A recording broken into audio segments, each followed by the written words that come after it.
A show based on the facts, honesty, the man, the myth, the legend, Constitutionalist Joseph M. Leonard.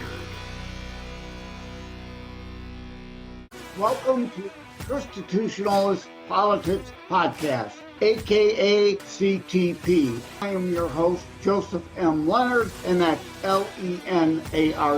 CTP is your no muss, no fuss, just me, you, and occasional guest type podcast. Really appreciate you tuning in. As Graham Norton would say, let's get on with the show! Hello, everyone. Welcome to another episode of Constitutionalist Politics. I have with me Zachary Hagan, who, of course, is the author of the great song, I Can't Drive 55. Oh, no, I'm sorry. That's Sammy Hagar. That's right. We've got Zachary Hagan back.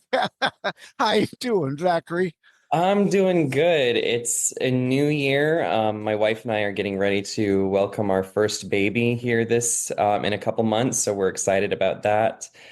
And school starts back tomorrow, so I get to see the kids that I'm paid to take care of and teach tomorrow. As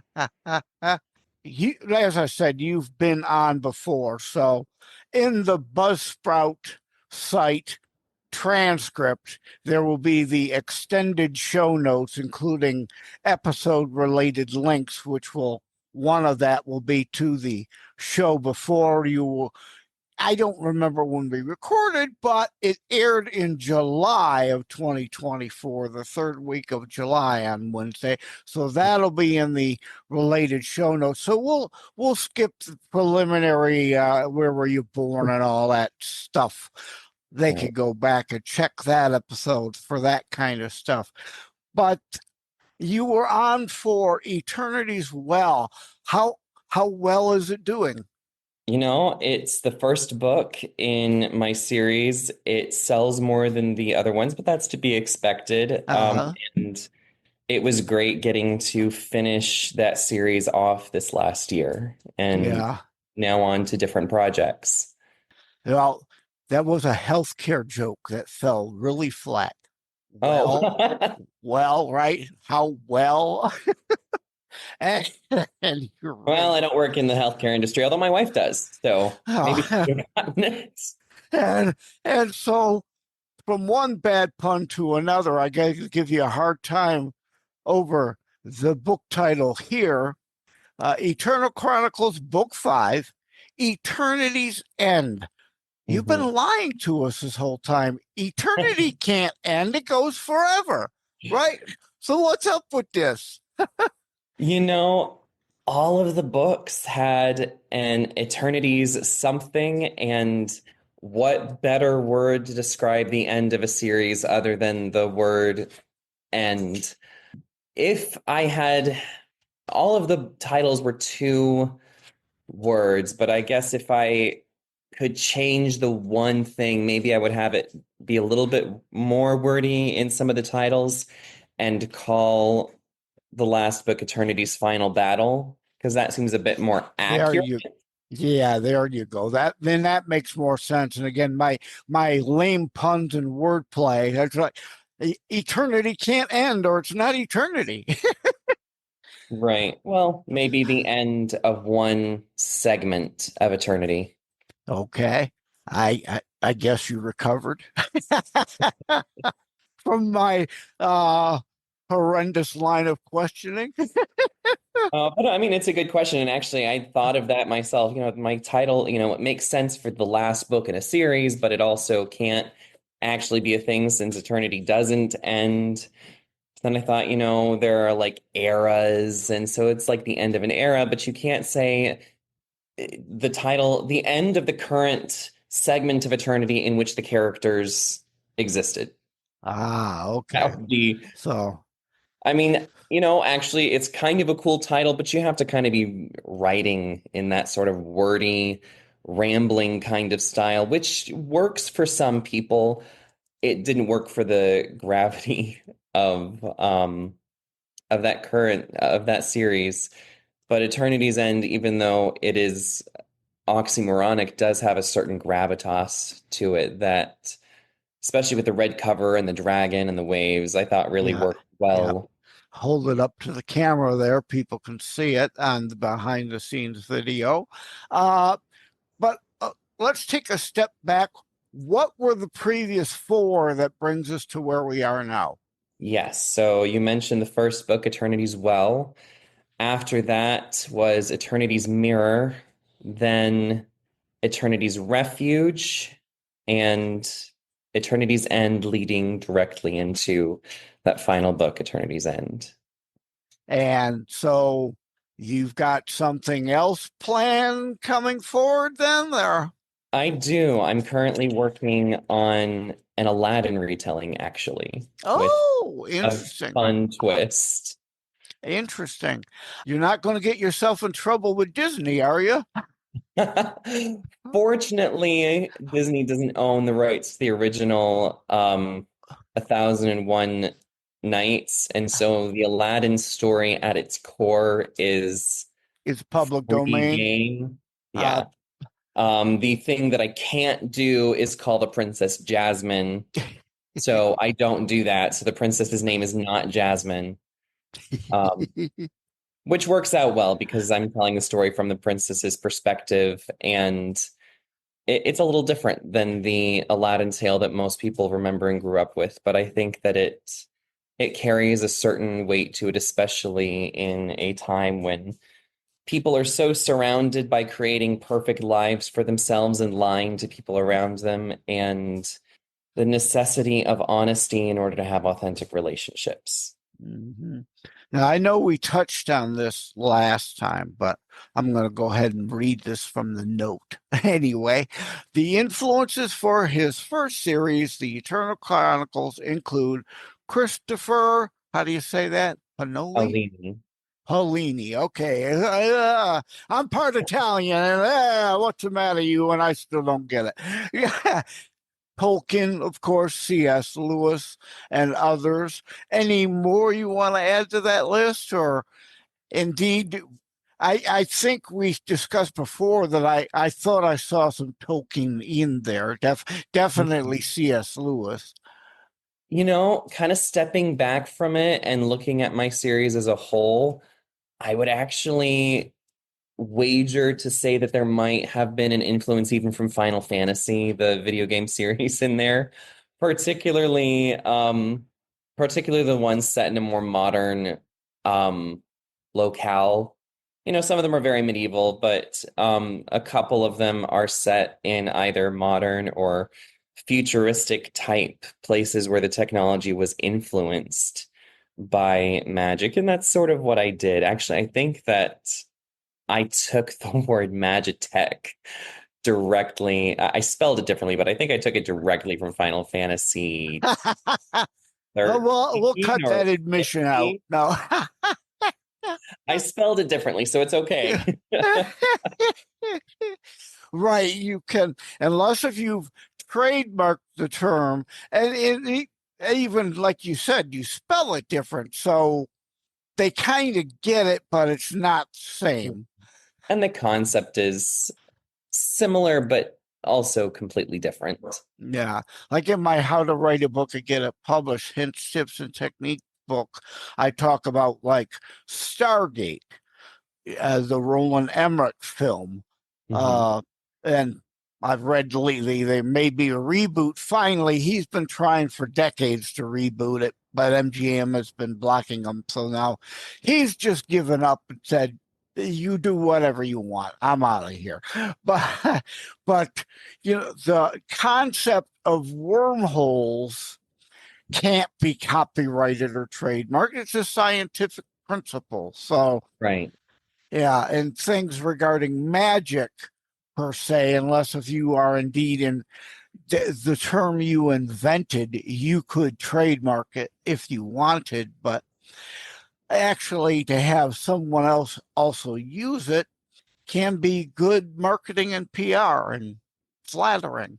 Yeah, absolutely. I think that it would, in order for Square Enix to trademark that, they would have to put a ton of effort into that particular entry in the series. And since they tend to move on from concepts between numbered entries of that series, it wouldn't really be worth it for them to trademark anything specific. What state are you in? I forgot. Currently, I am in Florida and hopefully will be Ah, here for the foreseeable future. you need to send some warmth up this way, please. Yes. Yeah.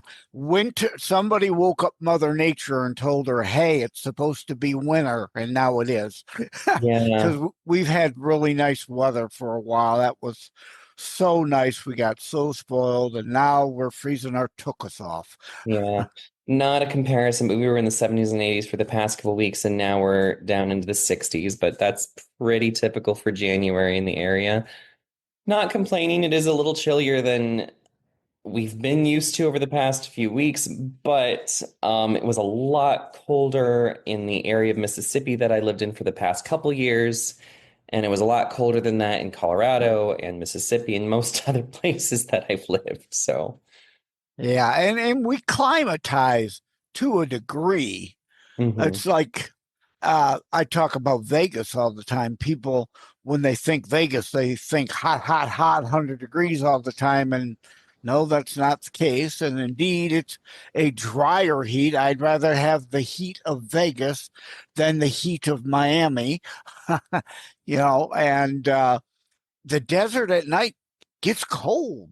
There's nothing there to keep the heat down. So Yeah, when you're used to 75, 80, 60 is a shock to the system all of a sudden. a little bit, and, we take our dogs out and they have the fur coat, so they're fine with whatever. And I'm like, maybe shorts weren't the best idea to come down and take the dogs for a walk. So.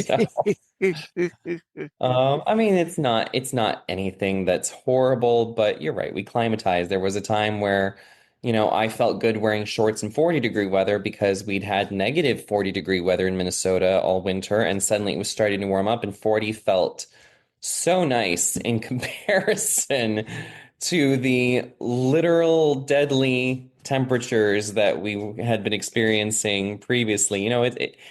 It's hard for anywhere to get hot enough to kill you, but cold enough to kill you, easy. Yeah. Um, at the same time, I say that, and yet I prefer the cold in some regards because you can always layer up or wear better clothes or buy, heated jackets, things like that. But at a certain point, once you get too hot, what are you supposed to do? If you're in your own home, you can be naked, but then what do you do after that if you're still hot? Do you peel off your skin?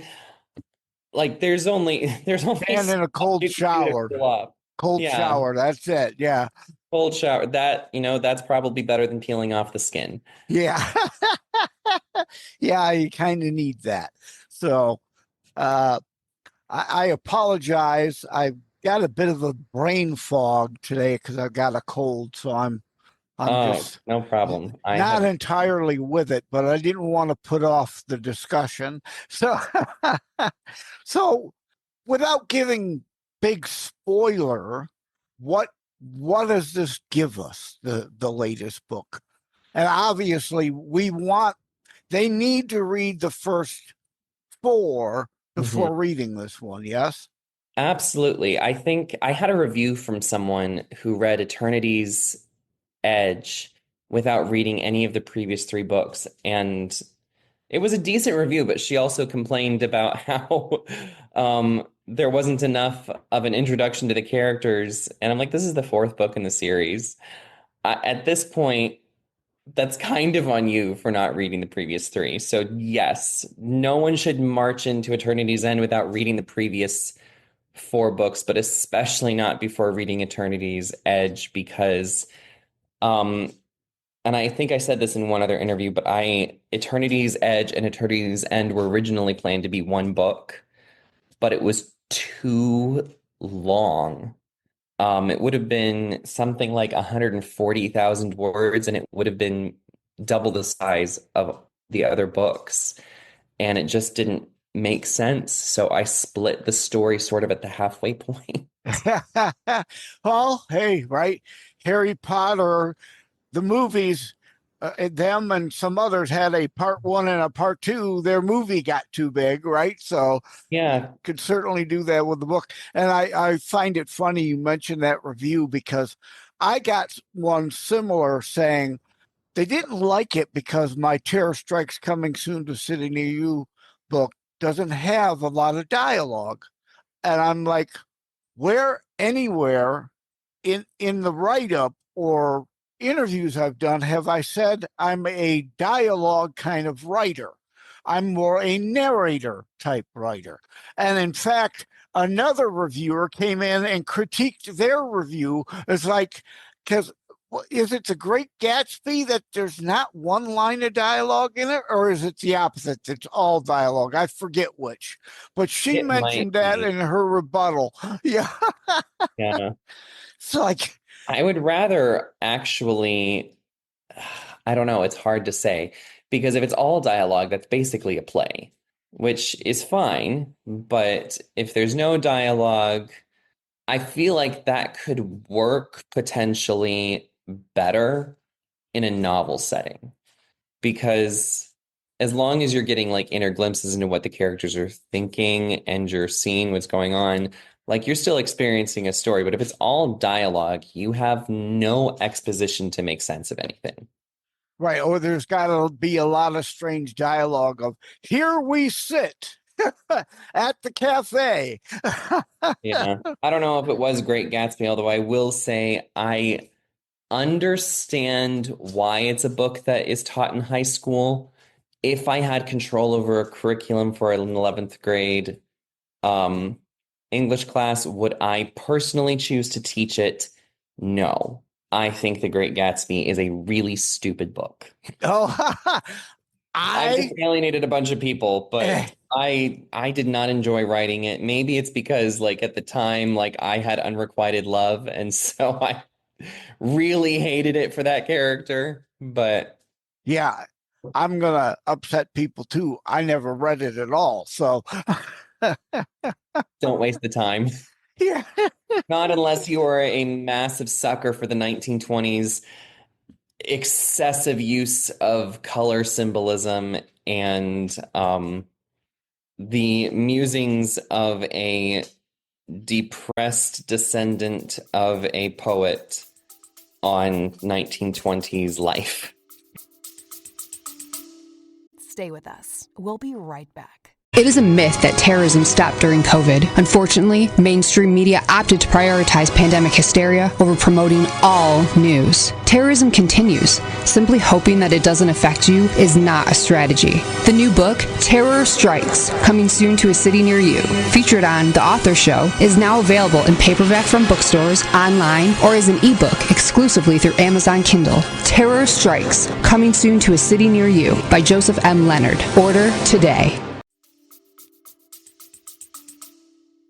That leads to a good question or point, rather, I guess, in that not everyone is everyone's cup of tea. Yeah. Right. And that goes back to the review they left me. It's like, well, that's kind of on you. You have, you could have asked. You see the reviews. Nowhere is anyone saying anything about, oh, my great dialogue. So you should have suspected there might not have been a lot in it, but you know, and everything we read is not going to be something we like. And especially when you're picking up a new, different author, you don't know how much you're going to buy into their style. Yeah, and I think that it's okay for not everyone to be everyone's cup of tea because we all like different things. And fortunately, there's a lot of people writing so that if you don't find something you like, odds are the book that is tailor-made for you is out there.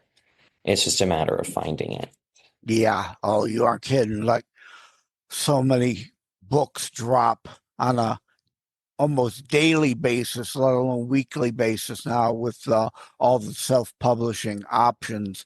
People are just, I hate to say, throwing stuff at the wall and see if it'll stick or not, you know? at the risk of shooting myself in the foot as someone who does a lot of because I mean, I have my own publishing house, but it is still mostly kind of a self-publishing kind of operation. Um, yeah, I mean, people will they'll put up anything, and the reason why self-publishing has a slightly less than stellar reputation is because you really can just put something out there and have it not have been edited, have it not have been critiqued, beta read, anything. And Yes. so it takes a lot of effort to put out a quality product. And I would say that unless you have experience, it's probably best to have someone else do your editing. Like I think my first 3 books, I think, were professionally edited by someone else. And once I got a good sense for where my weaknesses were in storytelling, I knew where to watch for that and how to edit myself after that because the grammar was always pretty good. I think that very few typos exist in my work. I can't edit to the extent that a large company would, so there probably do exist some typos still in my work. Maybe a few small errors, but it's not anything to the extent that without editing. Well, and I forget who, unedited works. Yeah, I forget who it was I was talking to, but they have a Stephen King first edition that has typos in it. Mhm. So, I mean, it can happen. Even with today's spell checks, whole HOLE passes spell check even if you mean WHOLE. The grammar checks aren't smart enough to know, well, that type of hole doesn't fit in that sentence. The other one does to catch Right. it. And then that's one of the reasons why I wrote How to Write a Book and Get It Published, Hints, Tips, and Techniques, making that very point. Please, please, please at least have a professional edit your book. And someone whose first language is the language you're writing in, not somebody 3/4 of the way around the world who English is actually their fourth language or whatever. Yeah, I would absolutely agree. And like the only reason I edit my books myself is because I have been a professional editor in the past, and I teach English as well, part of my job, but it used to be my full job that I was a high school English teacher. So it's very much within my wheelhouse. But even like I do use things like Pro Writing Aid to kind of catch larger things, but for final edits and fine tweakings, I try to take a week or a month away from the work before I do a final edit because it helps to have fresher eyes. But I will literally go through and with either a red or a green pen, whatever I happen to be feeling like that day, and go through reading out loud every sentence to make sure that it's as clean as possible. And that's my final sweep through of an edit. I will read the book out loud. And that's one of my hints, tips, and techniques. Or Microsoft Word, you can have it read it aloud to you. So you're getting a synthesized voice, but you're getting a voice and you're hearing it. And it's like, wait a minute, that doesn't quite sound right. It may be okay, but it doesn't quite sound the way you want it to come across and whatnot. No, it definitely helps. And for me, it helps also to have a physical copy because not only have I've tried to take at least a month in between editing and writing, or initial edits and final edits. I try to take a month in between, but I also think that having it off of the screen makes it feel different as well. Because I mean, you spend, probably at least a couple hundred hours writing a novel. And so you're pretty familiar with it, especially that's the problem. You're too familiar. Even taking a month away, you know what I don't remember what it's called. Format. Yeah, I don't remember what it's called, but It's like when we look out at clouds. Oh, look, it's a peanut. No, it just happens to our optics see kind of how we want to see things. And you may read your own book, well, anybody's book really, and read past thinking you read something that isn't there because it's what you expected was there. Yep. No, it's absolutely true. So even after my fine comb edit after a month and in the physical format, I still try to give, and actually, I don't think I've ever not done this. I give my mother an early copy of the book, and she was a teacher for a long time. And she reads it and sends me pictures of all of the grammar mistakes that she finds, and then I fix those before the final copy is submitted, pushed out on release day. Yeah, well, you're dealing in a fantasy world, so your language doesn't have to be exact to our English, right? In a way. There are definitely some liberties that I can take. Of course, dialogue doesn't have to be grammatically correct because dialogue isn't grammatically correct in the real world. But any exposition or narrative structure outside of dialogue and outside of weird spellings that I have to invent do have to be grammatically correct because people notice that. And if it's not correct, it pulls them out of the story. As far as creating words, of course, I invented my own show name word there. But I'm doing that with hashtags all the time. Yeah. Like, cover the kids' ears, people. Not bad what I'm about to say, too bad, but cover the kids' ears. PG-13, this one is, I guess. The masses of asses out there, right? There's a lot of really dumb and stupid people. I call them mass holes. That one's good. Yeah, my OCD, ADHD brain just, goes woohoo way off the kilter and can never shut it down. I have a hard time sleeping a lot of times. So yeah, it's always coming up with something stupid. So, and again, I apologize. I'm a little slow today because of the cold, my brain fog. No, that is all right. I was sick for a whole month. I am just really getting over it like now. And I still have a bit of the cough. At any rate, I'm going to go back to the notes.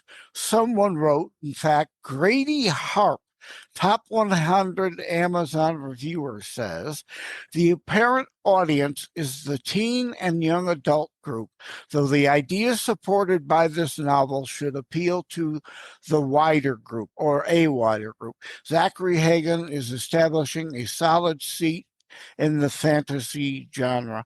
Well, no, apart from the pat on the back there at the end.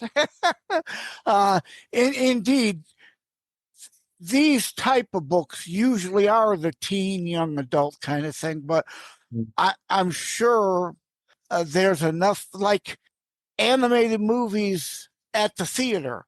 There's generally enough content that adults will get the kids won't see to make it enjoyable for them too. Is there some of that worked in? There's definitely more mature themes in especially the later books because my initial thought was this is sort of a coming of age novel, but not like the coming of age, like, oh, I'm an adolescent and I'm becoming an adult, but it's like actually stepping into what adulthood really means. And so it's the audience is definitely more like specialized to that early adulthood, late teens, kind of age, but actually the largest group of readers for the YA or new adult genres are actually middle-aged women. So there's definitely a larger appeal. And a lot of those middle-aged women will then get their husbands to read their copy of the book. So I think that the people who are reading this are parents of teenagers. They're teenagers themselves. There are people who are generally interested in fantasy. I would almost wager to say that most of my audience is probably in that wider group than in the teen group itself. But I would love if more teens were to read my book. Yeah. Now, fiction of any kind is a way fantasy, but fantasy genre takes it to a next step of designing and developing an entire fantasy world for it to take place in. And while I couldn't write it, I appreciate your books. And I was going to say, what was I going to say? There's that brain fog hitting me again. But fantasy, oh, I know what it was now. Whew, thank you, Lord.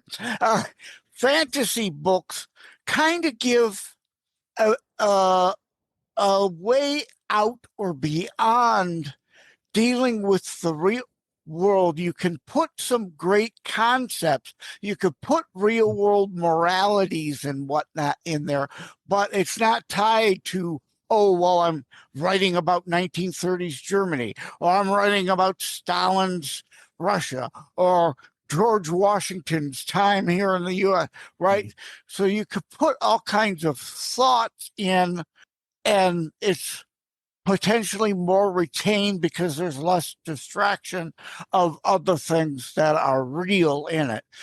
Does any of that make sense? Oh, yeah, absolutely. I think that fantasy and sci-fi allow you to deal with sort of bigger questions. Because like even with historical fiction, you may be dealing with the real life of the character, and you may have taken inspiration from a real event. So you have some historical things happening, and you have accuracies to be concerned with. With, modern fiction, you have a very specific kind of time that you're going into there as well.